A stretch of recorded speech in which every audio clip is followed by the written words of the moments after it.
Assalamualaikum warahmatullahi wabarakatuh. Kita berjumpa lagi dengan pembelajaran bahasa Indonesia.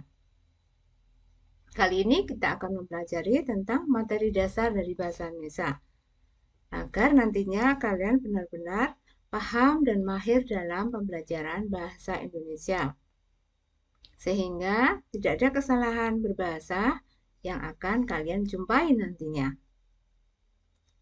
Materi dasar bahasa Indonesia kali ini yang akan kita bahas pada pertemuan ini yaitu kata, frase, klausa, kalimat, paragraf, wacana, dan puebi.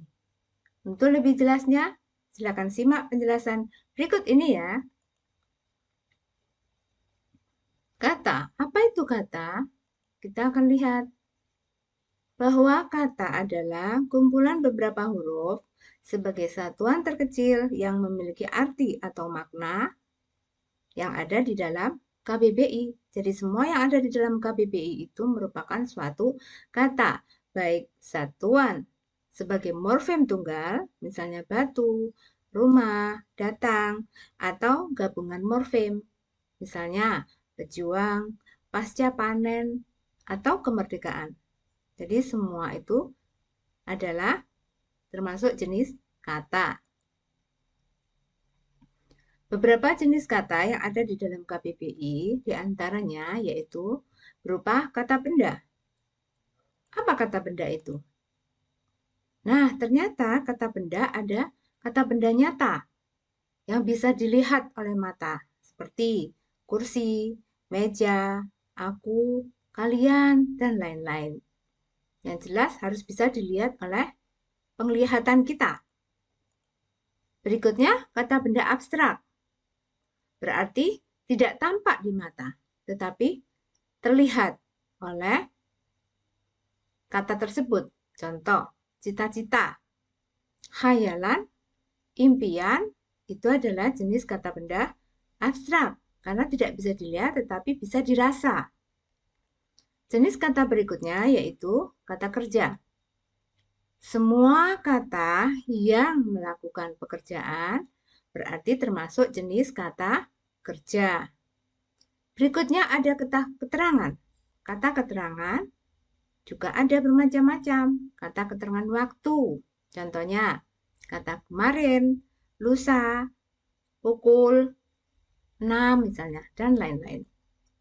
Berikutnya kata keterangan tempat, di pasar, sekolah, kecamatan, dan lain-lain, dan masih banyak lagi. Berikutnya kata keterangan suasana, hiruk pikuk, tenang, gaduh, dan lain-lain. Kata keterangan berikutnya yaitu kata keterangan alat dengan timbangan. Seperti itu contohnya.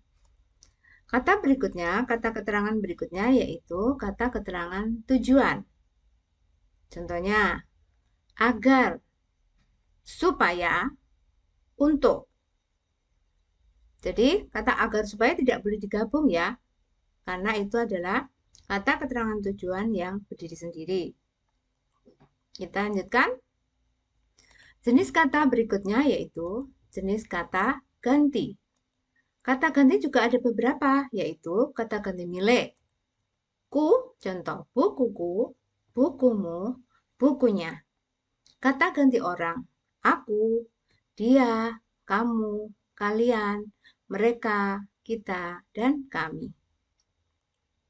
Kata ganti berikutnya yaitu kata ganti penunjuk. Apa itu contohnya? Itu, ini, di sana, di sini. Seperti itu. Jenis kata berikutnya yaitu kata sifat.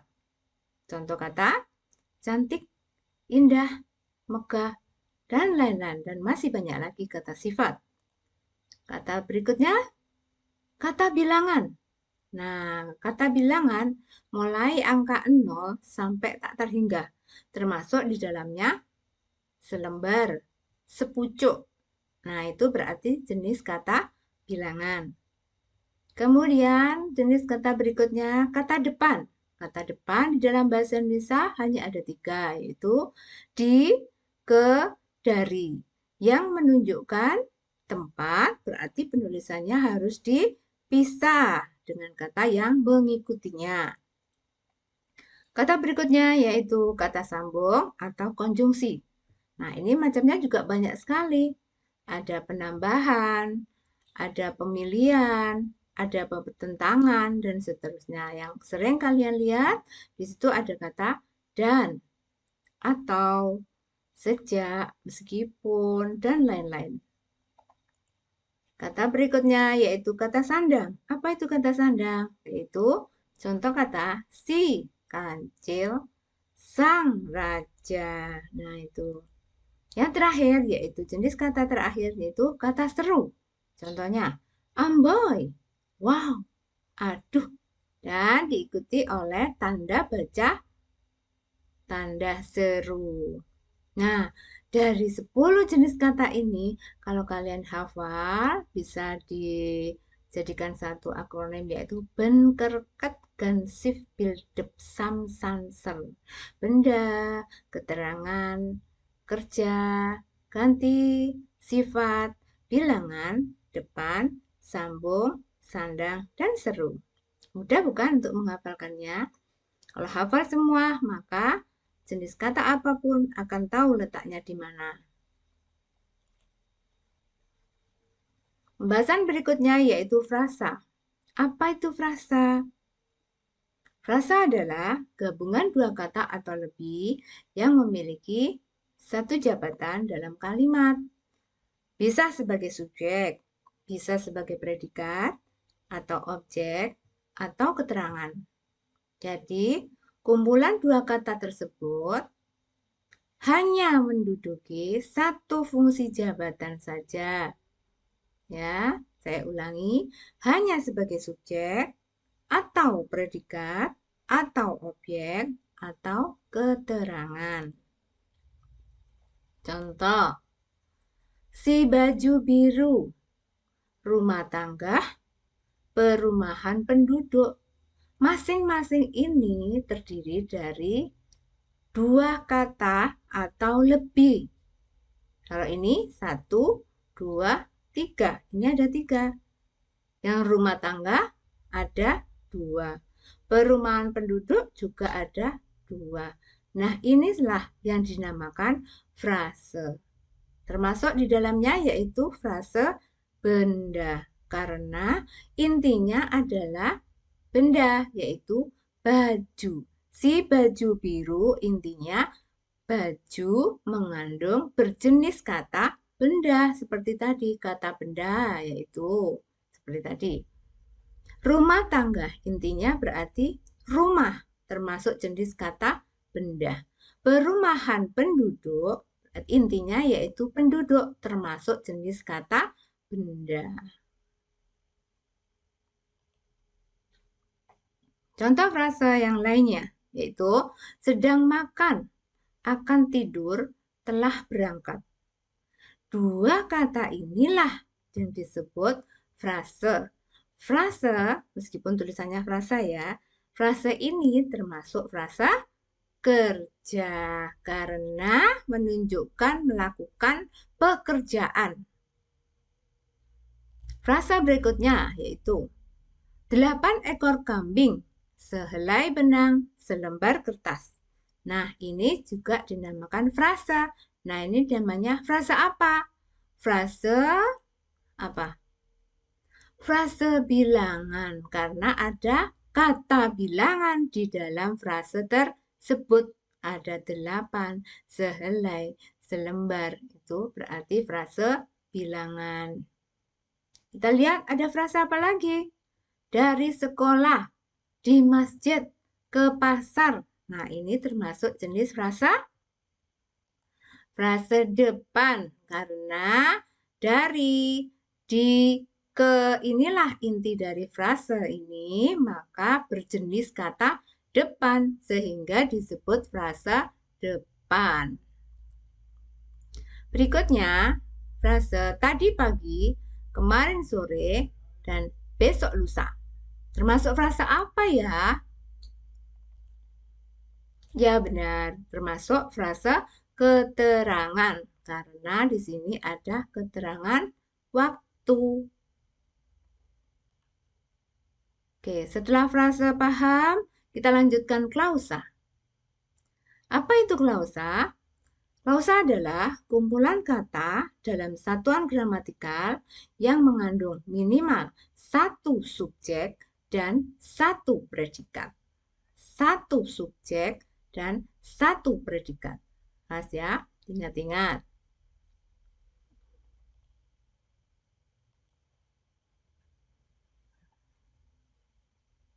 Satu subjek, satu predikat. Tidak boleh lupa. Satu klausa berarti ada dua kalimat tunggal atau kalimat inti S dan P. Ya. Contoh. Maaf, ini satu ya. Harusnya angkanya satu ini.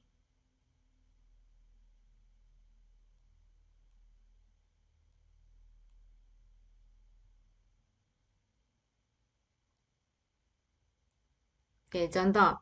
Indonesia merdeka. Mengapa ini bukan frase seperti tadi? Padahal ini juga dua kata, kumpulan dua kata. Ini bukan frase, melainkan klausa. Mengapa?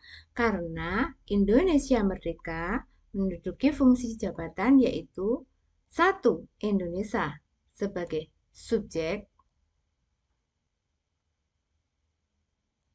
dan merdeka sebagai predikat.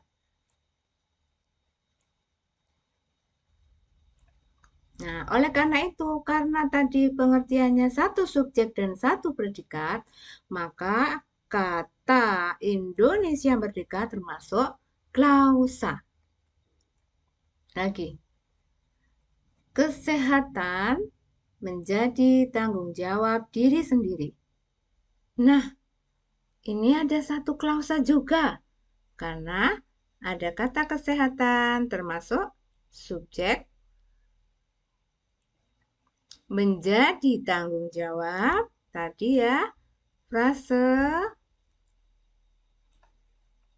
satu menduduki yaitu predikat dan diri sendiri sebagai objek. Nah, ada satu subjek, ada satu predikat berarti termasuk satu klausa. Paham? Oke, kita lanjutkan lagi.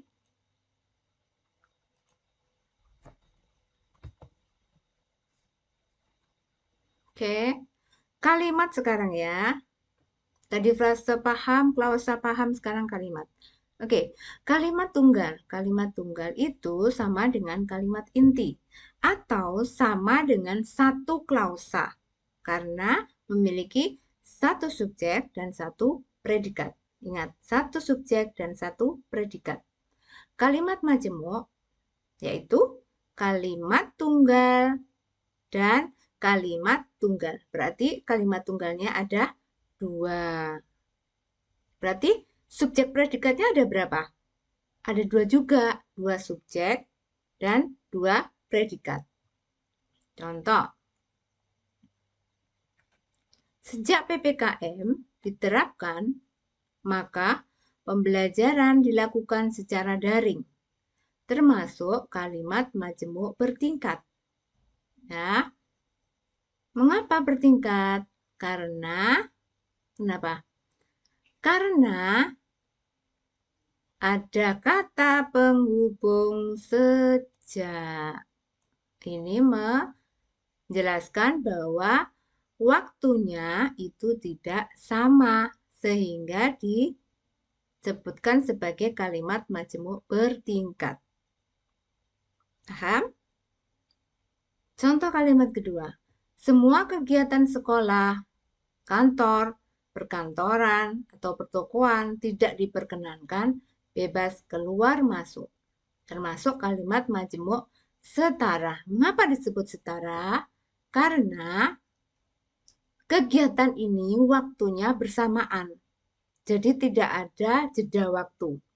Semuanya waktunya bersamaan. Dan ini sebenarnya ada berapa kalimat tunggal? Kita lihat ya.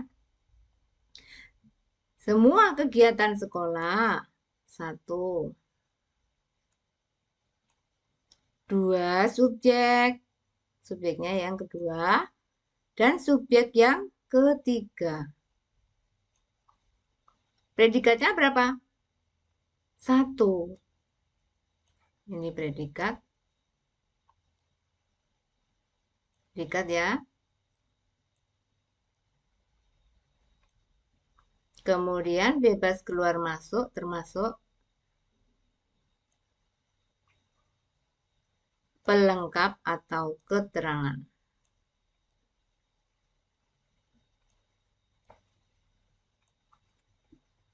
Sehingga ini ada 3 kalimat tunggal ya. 1. Semua kegiatan sekolah tidak diperkenankan bebas keluar masuk.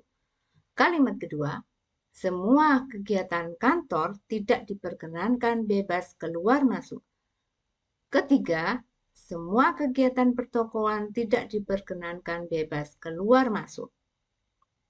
Ketika bukan kalimat tunggalnya, tapi dijadikan satu menjadi kalimat majemuk setara. Menjadi seperti ini tadi. Oke, paham? Berikutnya, contoh berikutnya. Latifah dan 2 temannya sedang mengerjakan tugas daring, meskipun drama seri Korea sudah mulai menayangkan ceritanya. Termasuk kalimat majemuk campuran. Karena apa? 1. Ada kata dan. Ini menunjukkan kalimat majemuk setara. Ya, ini. Kemudian ada kata meskipun. Ini menunjukkan adanya majemuk bertingkat. Sehingga karena ada 2 jenis majemuk, setara dan bertingkat, maka disebut kalimat majemuk campuran. Paham? Oke, kita lanjut ya. Oke, kita lanjutkan. Sekarang kita bahas tentang paragraf ya. Kumpulan beberapa kalimat yang saling berhubungan satu sama lain. Jadi paragraf jumlah kalimatnya ada berapa?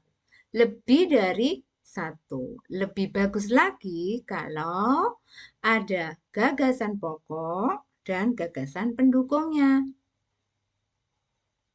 Ada gagasan pokok dan gagasan pendukung. Ingat-ingat. Nah, ini. Beberapa gagasan pendukung. Sebisanya minimal 3 kalimat, baru itu disebut sebagai satu paragraf. Penulisannya pun dimulai dengan garis baru atau menjorok ke dalam. Jadi tidak berada di tepi ya, tapi menjorok ke dalam. Paragraf bisa juga disebut dengan alinea. Dan satu lagi ciri khusus dari paragraf yaitu biasanya terdapat adanya konjungsi. Konjungsi apa tadi konjungsi? Konjungsi adalah kata penghubung. Ya. Di dalamnya agar berhubungan atau koheren, saling berhubungan. Satu kalimat satu, berikutnya ini saling berhubungan satu sama lain. Namanya koheren. Oke, semoga paham ya. Oke. Berikutnya, wacana. Ini yang paling agak besar lagi. Kumpulan beberapa paragraf, jadi ada paragraf 1, paragraf 2, paragraf 3 yang direalisasikan dalam bentuk karangan atau laporan utuh. Terdiri dari paragraf pembuka, paragraf inti, dan paragraf penutup. Nah, ada jenis wacana, yaitu wacana narasi. Ciri khususnya yaitu ada cerita, ada alurnya, ada tokohnya. Itu berarti wacana narasi. Sedangkan wacana deskripsi berarti menjelaskan secara detail. Dengan ciri khusus yaitu menjelaskan panca indera pembaca. Wacana argumentasi, yaitu mempengaruhi opini. Ada pendapat penulis yang muncul di dalam wacana argumentasi tersebut. Wacana eksposisi, memaparkan objek. Ada data, ada fakta yang dimunculkan secara detail juga. Wacana persuasi, yaitu mengajak pembaca, mempengaruhi dan mengajak pembaca, itu persuasi. Contohnya apa? Iklan. Nah, itu termasuk wacana persuasi. Sekarang kita lihat materi dasar berikutnya, yaitu tentang PUEBI. PUEBI itu adalah pedoman umum ejaan bahasa Indonesia.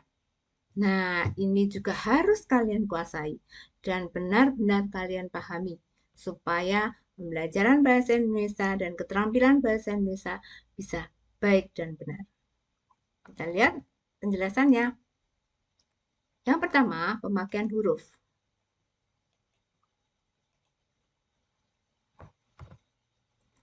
Pemakaian huruf di situ ada huruf abjad, huruf vokal, huruf konsonan, huruf diftong, gabungan huruf konsonan, huruf kapital, huruf miring, huruf tebal. Nah, masing-masing pemakaian huruf ini semuanya ada di dalam PUEBI. Bagaimana cara menuliskannya, bagaimana cara menyusunnya, itu ada di dalam PUEBI. Saya tidak mungkin menampilkan keseluruhan PUEBI ada di dalam slide ini. Lebih bagusnya kalian silakan unduh aplikasi yang ada dan bisa di dalam Android, itu PUEBI, aplikasi PUEBI. Tinggal scroll mana yang ingin diketahui. Huruf kapital ada. Bagaimana cara menuliskan huruf kapital? Untuk apa saja huruf kapital tersebut? Nah, itu ada. Nah, ini contoh. Contoh pemakaian huruf kapital. Huruf kapital dipakai sebagai huruf pertama awal kalimat. Misalnya, apa maksudnya? Pada kalimat tanya. Dia membaca buku. Pada kalimat berita.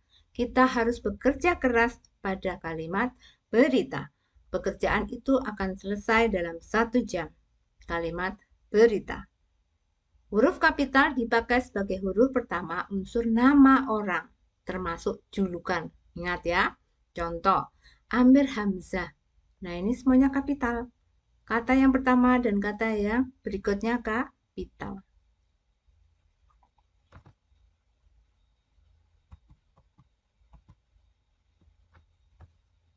Penulisan kata. Ada kata dasar, seperti tadi. Pada kata, itu apa? Itu namanya kata dasar ya. Kemudian ada kata berimbuan. Kata berimbuan itu tadi, contohnya bermain-main. Kemudian dimakan. Nah, itu kata berimbuan. Nanti ada di sana semuanya. Kalian tinggal mengetahui, oh, imbuan itu apa saja. Dan bagaimana cara menulisnya, dan bagaimana cara memakainya, itu ada, semuanya ada. Bentuk ulang, apa saja yang termasuk bentuk ulang. Gabungan kata, apa saja yang bisa digabung dalam kata tersebut. Pemenggalan kata, bagaimana cara memenggal kata apabila pada garis tepi kanan sudah penuh dan harus dilanjutkan ke baris berikutnya. Itu ada caranya tersendiri. Kemudian kata depan seperti tadi, kata depan jenis kata sudah ada ya, partikel. Partikel itu ada partikel lah, partikel kah, dan partikel tah. Nah, bagaimana pembuatannya dan bagaimana pengucapannya serta ketepatan menuliskannya. Kemudian ada singkatan, akronim. Bagaimana membuat singkatan yang baik dan benar. Bagaimana membuat akronim yang baik dan benar, itu ada. Angka dan bilangan, bilangan apa saja yang ada di dalam PUEBI, kalian bisa tahu nantinya. Contoh kata penulisan kata ya. Nah, di sini ada lambang.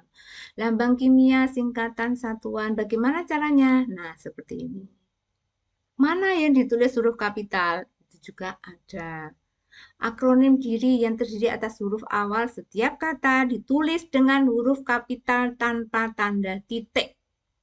Lihat, BIG, Badan Informasi Geospasial. Nah, itu tidak ada tanda titik, ya.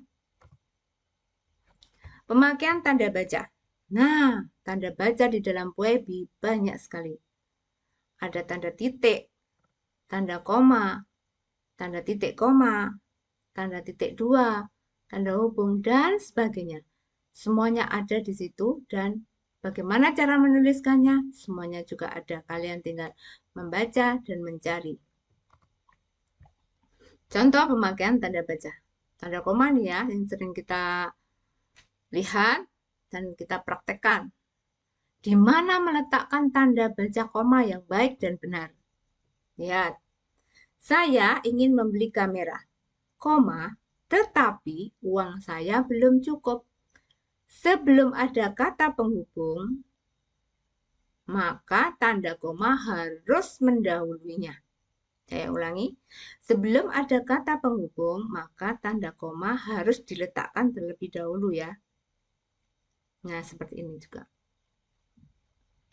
Tanda koma dipakai untuk memisahkan anak kalimat yang mendahului induk kalimat. Nah, seperti tadi kalimat majemuk itu ada induk kalimat dan anak kalimat.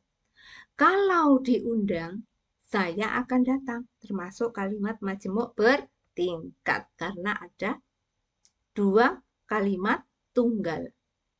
Seperti itu ya. Oke, berikutnya. Penulisan unsur serapan. Nah, di dalam bahasa Indonesia menyerap unsur dari berbagai bahasa, baik dari bahasa daerah seperti bahasa Jawa, bahasa Sunda, bahasa Bali, maupun dari bahasa asing, yaitu contohnya bahasa Inggris, bahasa Arab, bahasa Sanskerta yang sering dan banyak terserap dalam bahasa Indonesia itu antara lain seperti itu. Kemudian taraf integrasi unsur serapan dalam bahasa Indonesia dibagi dalam dua kelompok besar caranya. Yang pertama, unsur asing yang sepenuhnya terserap ke dalam bahasa Indonesia itu penuh, menulisnya berarti penuh, tidak diubah sedikit pun. Satu huruf tidak diubah sedikit pun. Itu nanti namanya adopsi. Jadi mengadopsi kata serapan, kata asing atau bahasa daerah secara utuh, penuh, tidak dikurangi dan tidak ditambah. Yang kedua, unsur-unsur yang dipakai dalam konteks bahasa Indonesia, tetapi cara pengucapan dan penulisannya masih mengikuti cara asing. Nah, itu adaptasi namanya. Bisa dikurang, bisa ditambah. Kedua, unsur asing yang penulisannya dan pengucapannya disesuaikan dengan kaidah bahasa Indonesia. Dalam hal ini, penyerapan diusahakan agar ejaannya diubah seperlunya sehingga bentuk Indonesianya masih dapat dibandingkan dengan bentuk asalnya. Itu banyak sekali contohnya nanti unsur serapan. Apa saja yang termasuk adopsi, apa saja yang termasuk adaptasi, nah itu ada semuanya di situ. Nanti akan kalian tahu, oh berarti bank, B-A-N-K. Kita bacanya bank. Nah itu berarti menggunakan unsur adopsi karena penulisannya sama persis tidak diubah dan sebagainya. Nah ini contoh untuk unsur serapan dari bahasa Arab. Mazhab kita menuliskan dalam bahasa Indonesia, dalam KBBI itu ada kata mazhab. Kadar berasal dari kadar. Nah berarti di sini adalah adaptasi karena ada perubahan huruf yang berbeda dari aslinya. Dan seterusnya. Alhamdulillahirrahmanirrahim, kita sudah sampai di penghujung penjelasan ini. Semoga penjelasan ini membawa manfaat bagi kita dan pembelajaran bahasa Indonesia bisa berlangsung dengan baik dan benar. Saya ucapkan terima kasih dan jangan lupa untuk subscribe dan lonceng untuk dibunyikan agar bisa mengetahui video penjelasan tentang bahasa Indonesia dan yang berikutnya. Saya akhiri. Wassalamualaikum warahmatullahi wabarakatuh.